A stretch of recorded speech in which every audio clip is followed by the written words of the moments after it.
Breaking news. Mumbai నటి కాదంబరి జత్వానీ వేధింపుల case కీలక మలుపు తిరిగింది. ఈ కేసులో రెండవ నిందితుడిగా ఉన్న ఇంటెలిజెన్స్ మాజీ చీఫ్ ఐపీఎస్ పిఎస్ఆర్ ఆంజనేయులను సిఐడి అరెస్ట్ చేసింది. ఆయన హైదరాబాద్ లో అరెస్టు చేసి విజయవాడకు తరలిస్తున్నారు. ఇక వైసీపీ హయాంలో ఆంజనేయులు ఇంటెలిజెన్స్ చీఫ్ గా పనిచేశారు. మాజీ సీఎం జగన్ కు ఆయన అత్యంత విధేయుడిగా వ్యవహరించారు. ప్రస్తుతం పిఎస్ఆర్ ఆంజనేయులు సస్పెన్షన్ లో ఉన్నారు. ఇక మరి కాసేపట్లో పిఎస్ఆర్ ఆంజనేయులను విజయవాడకు ఏపీ పోలీసులు తీసుకురాబోతున్నారు. ఈ నేపథ్యంలో సినీ నటి కాదంబరి జత్వానీ లాయర్ నర్రా శ్రీనివాస్ తో సిటీ 24/7 ప్రత్యేకంగా మాట్లాడింది. జత్వానీ కేసులో ఆరోపణలు ఎదుర్కొంటున్న ఐపీఎస్ అధికారి సీతారామాంజనేయులు అరెస్టుతో అనేక కీలక విషయాలు వెలుగు చూసే అవకాశం ఉందని ఆయన అంటున్నారు. గత ప్రభుత్వ హయాంలో ఐపీఎస్ అధికారిగా ఉంటూ అనేక అక్రమ చట్ట వ్యతిరేక వ్యవహారాలకు సీతారామాంజనేయులు పాల్పడ్డారని జత్వానీ లాయర్ నర్రా శ్రీనివాస్ తో మా ప్రతినిధి రామకృష్ణ ఫేస్ టు ఫేస్. గతంలో ఇంటెలిజెన్స్ చీఫ్ గా పనిచేసి పెద్ద ఎత్తున కాదంబరికి సంబంధించినటువంటి కేసులో ఆరోపణలు ఎదుర్కొంటున్నటువంటి ఆనాటి ఇంటెలిజెన్స్ చీఫ్ పిఎస్ఆర్ ఆంజనేయులను హైదరాబాద్ లో సిఐడి పోలీసులు అరెస్ట్ చేశారు. ప్రస్తుతం ఆయన్ను విజయవాడకు తీసుకొస్తా ఉన్నారు. కాదంబరి జత్వానీ తరపున న్యాయస్థానంలో ఆయన తరపున ఆ కేసును చూస్తున్నటువంటి న్యాయవాది నర్రా శ్రీనివాస్ ఉన్నారు. ఆయనతో మాట్లాడే ప్రయత్నం చేద్దాం. ఇవాళ ఈ కేసుకు సంబంధించి కీలకమైనటువంటి పరిణామం చోటు చేసుకుందని చెప్పాలి. చాలా రోజుల నుంచి కూడా ఈ కేసుకు సంబంధించి ఆ రోజు జత్వానీ ఆమె కుటుంబ సభ్యులను హెరాస్ చేసినటువంటి పాత్ర, కీలకమైనటువంటి పాత్ర ఆనాటి ఇంటెలిజెన్స్ చీఫ్ పిఎస్ఆర్ ఆంజనేయులు పోషించారన్నటువంటి ఆరోపణలు ఉన్నాయి. ప్రస్తుతం అరెస్టు నేపథ్యంలో ఏంటి ప్రధానంగా ఈ కేసుకు సంబంధించి? ఈ కేసులో మెయిన్ సూత్రధారి పాత్రధారి అంతా కూడా ఆ రోజు ఇంటెలిజెన్స్ చీఫ్గా ఉన్నటువంటి సీతారామాంజనేయులు గారు పోషించారు. స్వయంగా అప్పటి కమిషనర్ ఆఫ్ పోలీస్గా ఉన్నటువంటి రాణా కానీ లేదు అడిషనల్ కమిషనర్ ఆఫ్ పోలీస్గా ఉన్నటువంటి విశాల్ గున్ని ఆయన మాటల్లోనే ఆయన ఇన్వెస్టిగేషన్లో పోలీసులకు ఇచ్చిన సమాచారం మేరకే సీఎం క్యాంప్ కార్యాలయానికి ఆ రోజు ఇంటెలిజెన్స్ చీఫ్గా ఉన్నటువంటి ఆంజనేయులు గారు నన్ను పిలిచి ముంబై ఈ నటి కేసులో ముంబై వెళ్ళి ఈ టాస్క్ని కంప్లీట్ చేయాలి, వాళ్ళని అరెస్ట్ చేసి ఆంధ్రప్రదేశ్కు తీసుకురావాలి అని చెప్పేసి ఆదేశించారు. అప్పటికే విశాల్ గున్ని విశాఖపట్నానికి ట్రాన్స్ఫర్ అయినటువంటి నేపథ్యంలో ఆయన్ని ఇక్కడ నుంచి రిలీవ్ చేయాలంటే ఖచ్చితంగా ఈ కేసు టాస్క్ను కంప్లీట్ చేసి ముంబై వెళ్ళి టాస్క్ని కంప్లీట్ చేస్తేనే రిలీవ్ చేస్తామని చెప్పేసి ఆయన ఆదేశించారని స్వయంగా ఆయనే పోలీసుల విచారణలో వెల్లడించారు. అంతేకాకుండా తప్పుడు కేసు పెట్టి తప్పుడు డాక్యుమెంట్లను క్రియేట్ చేసి ఆ డాక్యుమెంట్ల ఆధారంగా వాళ్ళ ఫ్యామిలీ మొత్తాన్ని సీనియర్ సిటిజన్స్గా ఉన్నటువంటి వాళ్ళ మదరు ఫాదర్ వాళ్ళిద్దరిని కూడా ముంబై నుంచి ఒకరికొకరికి సంబంధం లేకుండా 3 వెహికల్స్లో కంటిన్యూస్గా 24 గంటలు జర్నీ చేయించి విజయవాడ తీసుకురావడం జరిగింది. చాలా అమానవీయంగా పోలీసులు ఈ కేసులో యాక్ట్ చేశారు.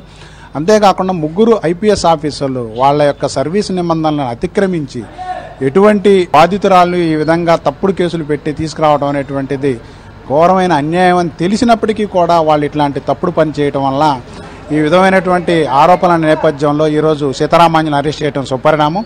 ఖచ్చితంగా ఈ కేసును పూర్తి స్థాయిలో విచారించి బాధ్యులైన అధికారులందరి మీద చర్యలు తీసుకోవాలి. రెండోది వీళ్ళకి కఠిన శిక్షలు పడేటట్టు, ఎందుకంటే పోలీసు నిబంధనలకు అనుగుణంగా తప్పుడు కేసులు పెట్టి వాళ్ళని వేధించడమే కాకుండా వాళ్ళ ప్రాపర్టీని సీజ్ చేసి మొత్తం వాళ్ళ యొక్క పాస్పోర్ట్లను సీజ్ చేసి చాలా మానసికంగా ఇబ్బందులకు గురి చేసినటువంటి ప్రధానమైనటువంటి పాత్రధారి సూత్రధారి పిఎస్ఆర్ ఆంజనేయులు. కాబట్టి వారికి సరైనటువంటి విధంగా విచారణ చేయటమే కాకుండా మిగతా ముద్దాయిలకి ఏ విధమైనటువంటి పాత్రని పోలీసులు పోషిస్తూ ఉన్నారో వారి యొక్క హోదాతో నిమిత్తం లేకుండా ఆ విధంగా చేయాలని చెప్పేసి కోరుతా ఉన్నాం. శ్రీనివాస్ గారు, ఇంకో విషయం చెప్పండి. ఈ సీతారామాంజనేయుల అరెస్ట్తో అసలు దీని వెనుకున్నటువంటి కీలకమైనటువంటి సూత్రధారులుగా పెద్ద ఎత్తున ఆరోపణలు వినిపిస్తున్నటువంటి సజ్జల రామకృష్ణారెడ్డి కావచ్చు, ఈ పనికి పురమాయించినటువంటి ఆనాటి ముఖ్యమంత్రిగా ఉన్నటువంటి జగన్మోహన్ రెడ్డి కావచ్చు, సిఎస్ఆర్ ఆంజనేయులు అరెస్ట్ నేపథ్యంలో విచారణలో మరికొన్ని విషయాలు బయటకు వచ్చే అవకాశం ఉంటుందా? ఖచ్చితంగా ఉంటుందండి. అంటే ఇప్పుడు ఒక న్యాయవాదిగా నాకు కొన్ని పరిమితులు ఉంటాయి. ఇన్వెస్టిగేషన్లో ఏం తేలిద్దు అనేటువంటిది చూడొచ్చు. అయితే పెద్దల హస్తం ఉందనేటువంటిది ఆ రోజే అందరూ బయట వ్యక్తం చేశారు. ఒక పారిశ్రామికవేత్తని, ముంబైకి చెందిన పారిశ్రామికవేత్తని కాపాడటం కోసమే ఈ కథా స్క్రీన్ ప్లే నడిచిందనేది ఆంధ్రప్రదేశ్ ప్రజలకి, తెలుగు రాష్ట్రాల ప్రజలందరికీ తెలుసు. ఇప్పుడు అప్పట్లోనే తీవ్రమైనటువంటి వివాదమైన నేపథ్యంలో ఇన్వెస్టిగేషన్లో సీతారామాంజనేయులు ఏం చెప్తారు? రెండోది కొంత డేటా ఉంది ఆల్రెడీ. ఎక్కడైతే కాన్స్పిరసీ జరిగిందని అంటున్నారో ఆ ప్లేసు సీఎంఓ క్యాంపు కార్యాలయం కావటం, ఈ అన్నిటి నేపథ్యంలో రాబోయే కాలంలో ఇప్పుడు ఈ సీతారామాంజనేయులు ఎవరి మీద చెబుతాడు, ఏం ఇన్వెస్టిగేషన్కి సహకరిస్తాడు అనేటువంటి దాన్ని బట్టి ఉంటుంది. లేకపోతే ఆయనకు బెయిల్ కూడా వచ్చేటువంటి అవకాశం లేదు. ఆయన అనేక కేసుల్లో ఉన్నాడు. అటు ఒకవైపు రఘురామకృష్ణరాజు కేసులో ఉన్నాడు, ఇంకా అనేకమైనటువంటి కేసులు అతని పాత్రధార ఉంది. కాబట్టి ఖచ్చితంగా వాస్తవాలు బయటికి రావాలి. వాస్తవాల ఆధారంగానే నేను మాట్లాడగలుగుతాను. ముగ్గురు ఐపీఎస్ అధికారులు, కీలకమైనటువంటి ఐపీఎస్ అధికారులు ఈ కేసులో సంబంధం ఉన్నటువంటి పరిస్థితి. ఇది పోలీసు వ్యవస్థ మీద ఎలాంటి ప్రభావితం? ఎందుకంటే సర్వీస్ నిబంధనలో, ఐపీఎస్ సర్వీస్ నిబంధనలో బాధితులకు న్యాయం చేయడం అనేటువంటిది వాళ్ళకు ఉన్నటువంటి ప్రధానమైనటువంటి ప్రైమ్ డ్యూటీ అయితే, బాధితులకి ఇబ్బంది కలగజేసి ఆ విధంగా బాధితుల మీద తప్పుడు కేసులు పురమాయించి ముంబైలో కేసును విత్డ్రా చేసుకోవడం కోసం ఈ తప్పుడు కేసు ఇక్కడ ఆంధ్రప్రదేశ్లో అసలు ఆ కేసుకి ఈ కేసుకి సంబంధం లేదు, కానీ ఇక్కడ కేసు పెట్టి వాళ్ళని ఎవరో పాత పరిచయాలను ఉపయోగించుకొని కుక్కల విద్యాసాగర్ అనేటువంటి వాడిని ఒక మాస్టర్ ప్లేగా ఇక్కడ ఉపయోగించి ఈ విధంగా తప్పుడు పద్ధతులన్నీ కూడా ఐపీఎస్ల ద్వారానే జరిగినాయి.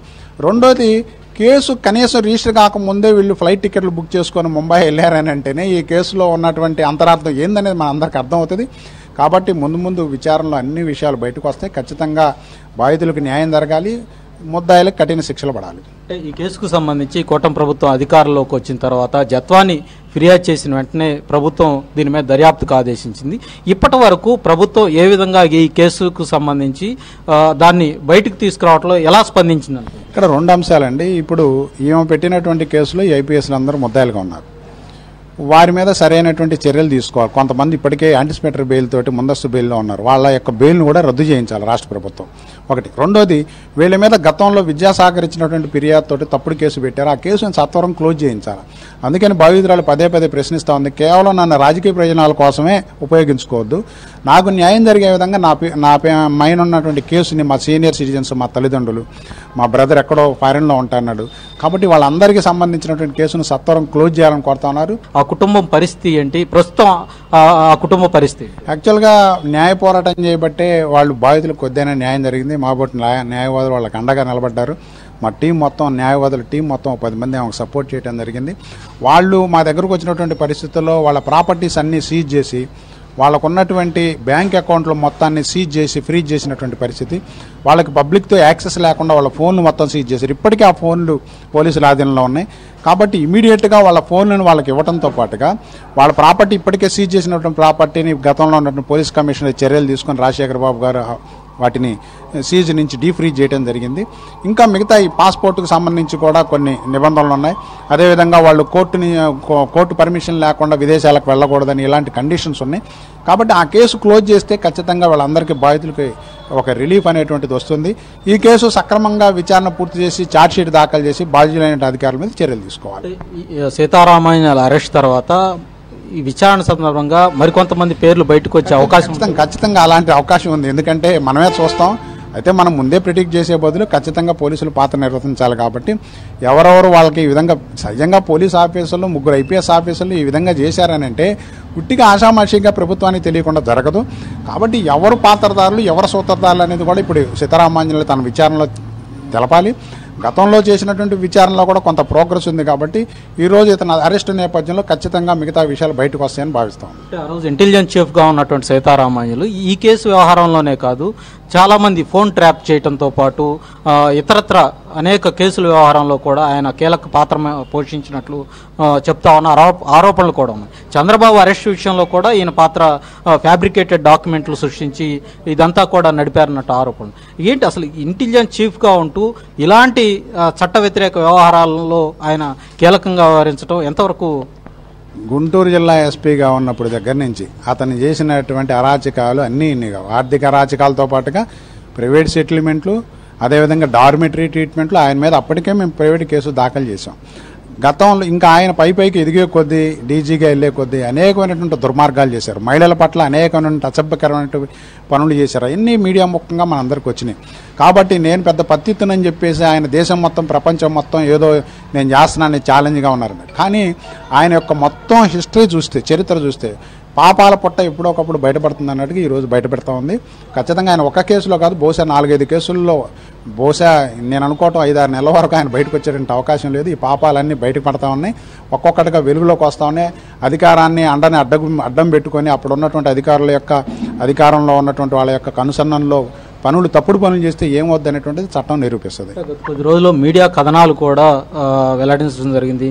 పిఎస్ఆర్ సీతారామాంజనేయులు ఆయన ఒకవైపు సస్పెన్షన్లో ఉంటూ మరోవైపు వైసీపీకి ఒక సలహాదారుడుగా ఈ కేసుల వ్యవహారంలో పూర్తి స్థాయిలో ఆయన కనుసన్నల్లోనే ఆ పార్టీ వ్యవహరిస్తా ఉందన్నటువంటి ఆరోపణలు కూడా ఖచ్చితంగా. ఎందుకంటే ఈరోజు కసిరెడ్డి అరెస్ట్ అయ్యాడు కదా, కసిరెడ్డి అరెస్ట్ అయిన దాంట్లో కూడా ఆయన పారిపోవడానికి సూత్రధారి ఏనే అనేటువంటి ప్రచారం కూడా జరుగుతూ ఉంది. ఎట్లా ఉండాలి, ఎట్లా పారిపోవాలి, ఎక్కడ ఉండాలి అనేటువంటిది కూడా అవన్నీ ఇన్వెస్టిగేషన్లో ఖచ్చితంగా బయటకు వస్తాయి.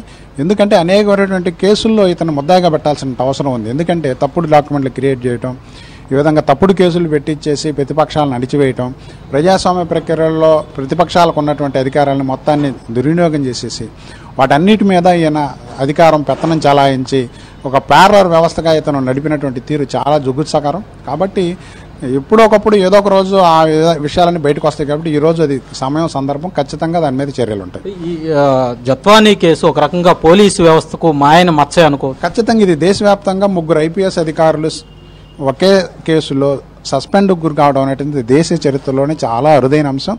ఆ అరుదైన అంశం మన ఆంధ్రప్రదేశ్లో జరిగింది. దానికి కారణం ఏంటంటే పోలీసు అధికారులు తమ యొక్క పవర్స్ను మర్చిపోయి, తమ విచక్షణను మర్చిపోయి ముద్దాయిలకి అదేవిధంగా ఇతరత్ర వాళ్ళకి సహకరించడం అనేటువంటి ఈ కేసులో కీలకమైన పరిణామం. అందుకని ఇప్పుడు అరెస్టు ఖచ్చితంగా అన్ని విషయాలు బయటికి రావడానికి అవకాశం ఉంది. ఓకే, థ్యాంక్ యూ శ్రీనివాస్ గారు. ఇది మొత్తానికి చూసుకున్నట్లయితే కాదంబరి జత్వానీ కేసుకు సంబంధించి ఇవాళ ఆ రోజు ఇంటెలిజెన్స్ చీఫ్గా ఉన్నటువంటి సీతారామాంజనేయులను అరెస్ట్ చేయటం ఒక కీలక పరిణామం అని న్యాయవాది నర్రా శ్రీనివాస్ చెప్తా ఉన్నారు. సీతారామాంజనేయులు విచారణ సందర్భంలో అనేక మంది కీలకమైనటువంటి వ్యక్తుల పేర్లు కూడా బయటకు వచ్చే పరిస్థితి ఉంటుంది.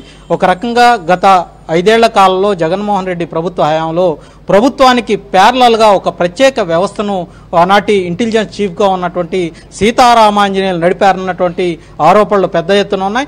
ఇదొక్క కేసే కాదు, రాబోయే రోజుల్లో ఆయన మీద అనేక కేసులు కూడా వచ్చే అవకాశం అయితే ఉన్న పరిస్థితి. ప్రస్తుతం అయితే సీతారామాంజనేయులను విజయవాడ తరలిస్తా ఉన్నారు. ఆయన పూర్తి స్థాయిలో విచారించిన సందర్భంలో మరికొన్ని విషయాలు వెల్లడయ్యే అవకాశం అయితే ఉంటుంది. ఇది మొత్తానికి సీతారామాంజనేయులు అరెస్ట్ వ్యవహారంలో కాదంబరి జత్వానీ తరపు న్యాయవాది నర్రా శ్రీనివాస్ అందిస్తున్నటువంటి వివరాలు. వీడియో జర్నలిస్టు షణ్ముఖతో రామకృష్ణ, సిటీ 24x7 గుంటూరు.